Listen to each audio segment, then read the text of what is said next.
20대 이름을 날린다. 30대 최소한 1조 원의 사업 자금을 마련한다. 40대 사업에 승부를 건다. 50대 연매출 10조 원의 사업을 완성한다. 60대 다음 세대에게 사업을 물려준다. 모두가 말이 안 된다 했던 계획을 보란듯이 성공한 사나이, 그가 무번지 판잣집 출신이라는 게 믿어지시나요? 한국인이라는 이유로 차별받았던 제일교포에서 세계적인 부호가 된 사람, 오늘의 인물 소프트뱅크 손정희입니다.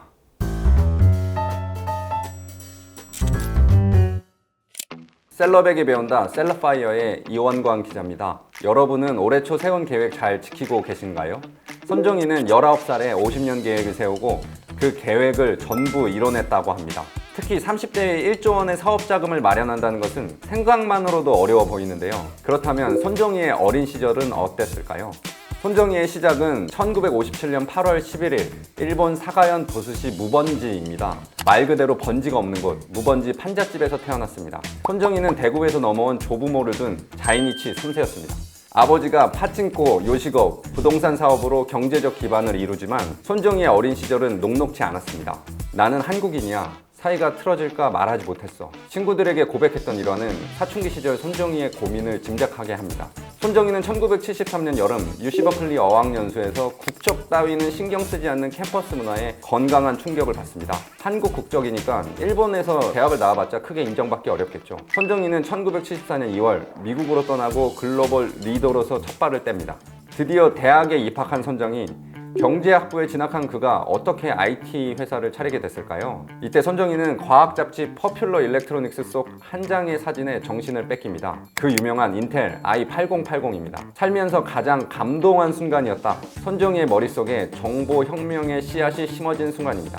유학 자금 때문에 고민하던 손정희, 하루 5분씩 투자해서 한 달에 1,000만 원 이상 벌 수 없나 생각합니다. 주변에선 플리시라고 했지만 손정희는 행동에 옮깁니다. 아르바이트는 절대 안 한다는 기범한 철칙도 세웁니다. 하루에 하나씩 발명한다. 그 결과 훗날 일본 샤프사의 전자수첩 원형에 해당하는 음성 전자 번역기를 발명하고 계약금 10억 원을 받습니다. 20대 이름을 날린다. 비교적 빠르게 이루어진 셈이죠.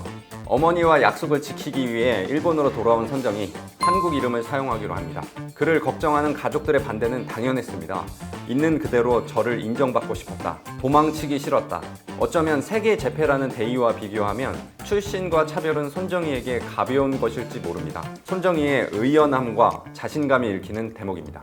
1년 후 그는 도쿄에 소프트뱅크를 설립합니다. 뱅크, 아이디어 지식의 보고라는 뜻이죠. 다다미 10장 크기 사무실에서 박스 위에 올라 열변을 토한 일화는 유명합니다. 그는 인생을 바칠 분야가 컴퓨터 업계라고 확신했습니다. 디지털 정보 협력이 틀림없이 일어난다고 봤기 때문입니다. 3명으로 시작한 회사는 소프트웨어 유통과 잡지 출판으로 급성장했고 1982년 직원 수 30명, 매출액 200억 원, 1983년 직원 수 125명, 매출액 450억 원을 달성합니다. 파죽지세로 나아가던 손정희, 첫 번째 위기가 찾아옵니다. 간 수치가 말썽이었습니다. 앞으로 5년밖에 살지 못한다는 소견도 들었습니다. 딸이 1살 반, 곧 태어날 아기도 있었습니다. 지성이면 감천일까요? 손정희는 당시 파격적인 치료법이던 스테로이드 이탈요법을 통해 구사일생합니다. 아버지 손사모님이 우연히 신문에서 보고 적극 추천했습니다. 손정희는 불치병이라던 만성 간염을 3년의 투병 생활 끝에 이겨냅니다. 소프트뱅크 미국을 설립한 손정희, 세계 최대 컴퓨터 박람회를 운영하는 지프 데이비스 전시 부분에 투자합니다. 컴퓨터 관련 정보를 누구보다 빠르게 얻기 위해서인데요. 테크놀로지 중심은 출판과 전시에 있다고 믿었던 손정희, 이 시기 소식을 접한 이들이 바로 야후 창업자 제리 양과 데이비드 필로입니다. 손정희는 이들과 배달 피자와 콜라를 먹으며 인터넷 미래에 대해 깊게 논의합니다. 손정희는 1995년 11월 야후의 200만 달러 출자를 결정합니다. 다음해 4월 지분은 30% 이상이 됩니다. 이때 손정희는 야후재팬을 설립하고 올해는 인터넷 시장에 본격적으로 뛰어들겠다 이렇게 선언합니다. 손정희가 한 인터뷰에서 인터넷에 빠진 남자라고 소개한 2000년, 소프트뱅크는 122억 의 계열사를 보유한 대그룹이 됩니다. 그해 2월 소프트뱅크 시가총액은 약 170조 원으로 도요타 자동차를 제치고 일본 내 2위에 오릅니다. 손정희 하면 또 빼놓을 수 없는 사람이 알리바바 창업자 마유인입니다. 손정희는 1999년 베이징에서 그를 만나고 5분도 채 지나지 않아 투자하고 싶은데 얼마나 필요한가요? 라고 묻습니다. 마윈에게서 어릴 적 자신의 눈빛을 봤기 때문입니다. 알리바바는 1년 후 소프트뱅크 그룹으로부터 2천만 달러를 출자받는데요. 훗날 2014년 알리바바가 뉴욕 증시에 입성하자 기업 가치는 3,700배 수준으로 뜁니다. IT 버블 붕괴가 전 세계를 강타한 2000년 3월 소프트뱅크 시총도 40분의 1 수준으로 줄었지만 손정희는 기회를 포착합니다. 2001년 1월 일본의 규제 완화법이 시행된 것인데요. 야후 BB 브로드밴드 사업을 전국 단위로 벌입니다. 당시 데이터 통신 분야 독과점 공기업이었던 NTT에 도전하여 ADSL 서비스로 승부수를 던집니다. 끈질기게 도전한 손정희, 현재 일본에서 가장 많은 사용자가 이용하는 브로드밴드 서비스가 이때 탄생합니다.